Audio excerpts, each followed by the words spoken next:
Assalamualaikum warahmatullahi wabarakatuh. Selamat berjumpa lagi dengan tutorial kimia bersama urip.info. Kali ini kita akan melanjutkan pembahasan soal terkait dengan terapan hukum pertama Faraday. Kita sudah sampai pada soal ke-10. Dalam elektrolisis, sejumlah 3,18 gram Cu yang diketahui nilai AR-nya adalah 63,5. Cu tersebut diendapkan di katode yang tersusun atas larutan Cu2+ dengan elektrode inet. Jika jumlah listrik yang digunakan sama, maka volume gas H2 yang dihasilkan untuk peristiwa elektrolisis lain, yaitu elektrolisis larutan H2SO4 encer pada 27 derajat Celcius dan tekanan 760 mm air raksa, itu sama dengan berapa? Ada dua elektrolisis yang berlainan, tetapi jumlah listrik yang digunakan sama. Sekarang kita analisis spesinya. Di soal ini tidak terlalu banyak yang perlu kita analisis. Oke, sekarang kita tuliskan persamaan reaksi yang terjadi di katode. Reaksi di katode adalah reaksi reduksi. Yang tereduksi adalah kation Cu2+, yang tereduksi menghasilkan endapan Cu. Ini tentu saja kita tuliskan untuk menetralkan muatan karena di ruas kiri kanan kan harus sama. Dengan kondisi seperti ini, ternyata dihasilkan Cu sebanyak 3,18 gram. Sekarang kita cari padanannya nih.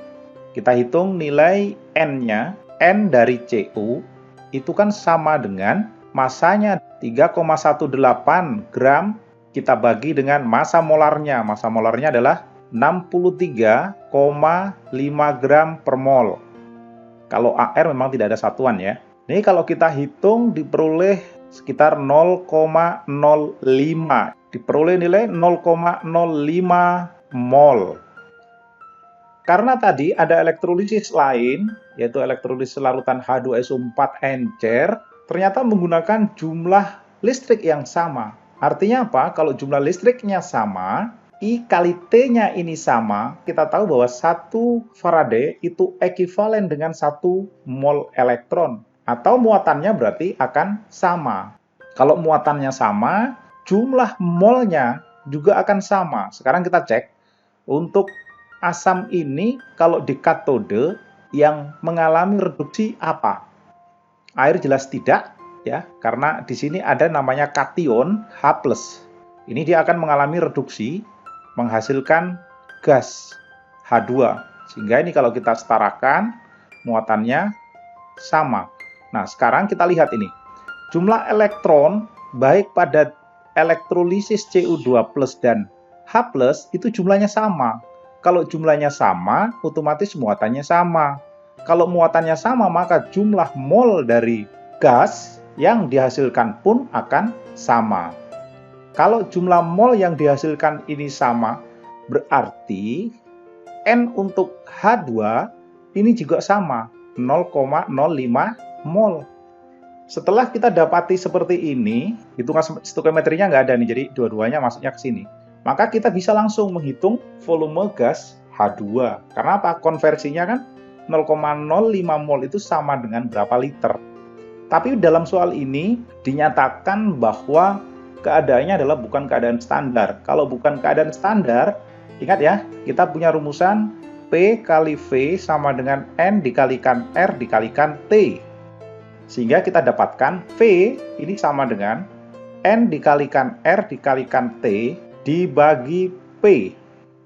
Di dalam soal ini nilai P-nya adalah sama dengan 760 mm Hg. Ini kalau kita konversi ke ATM, hasilnya kan sama dengan 1 ATM ini. Oke. Sementara untuk derajat Celcius, ini kalau kita konversi ke Kelvin, kita tambahkan 273 kan? Sehingga hasilnya sama dengan 300 Kelvin. Maka kalau kita tuliskan di sini, kita tuliskan ulang V-nya, V gas hidrogen, berarti adalah N dari hidrogen, dikalikan tetapan gas yang sudah diketahui di sini, kemudian dikalikan temperaturnya, dibagi dengan tekanan. Sehingga kalau kita substitusikan angkanya, 0,05 kita kalikan tetapan gasnya 0,08 kita kalikan T. T-nya tadi 27 derajat Celcius, kalau kita konversi ke Kelvin hasilnya adalah 300, kemudian kita bagi dengan tekanannya 1 atm. Karena ini menggunakan tetapan gas yang terkait dengan liter, maka nanti kita bisa langsung dapatkan volumenya punya satuan liter. Setelah dihitung, ini kalau kita hitung 1,2 liter, silakan dihitung untuk memastikannya. Hanya seperti itu. Jadi ini ada dua peristiwa reaksi elektrolisis berbeda, namun jumlah muatan listriknya sama. Kalau jumlah listriknya sama, itu berarti mengindikasikan bahwa elektron yang digunakan, jumlah mol elektron yang digunakan pun sama. Sehingga kalau koefisiennya sama, seperti ini tadi, Cu punya koefisien 1 di sini, ya, koefisiennya 1, H2 juga 1. Makanya tadi kita dapatkan bahwa jumlah molnya pun pasti akan sama. Oke, seperti itu penjelasannya. Cukup sampai di sini pembahasan soal nomor 10. Sampai jumpa pada pembahasan soal nomor berikutnya. Terima kasih sudah menyimak. Wassalamualaikum warahmatullahi wabarakatuh.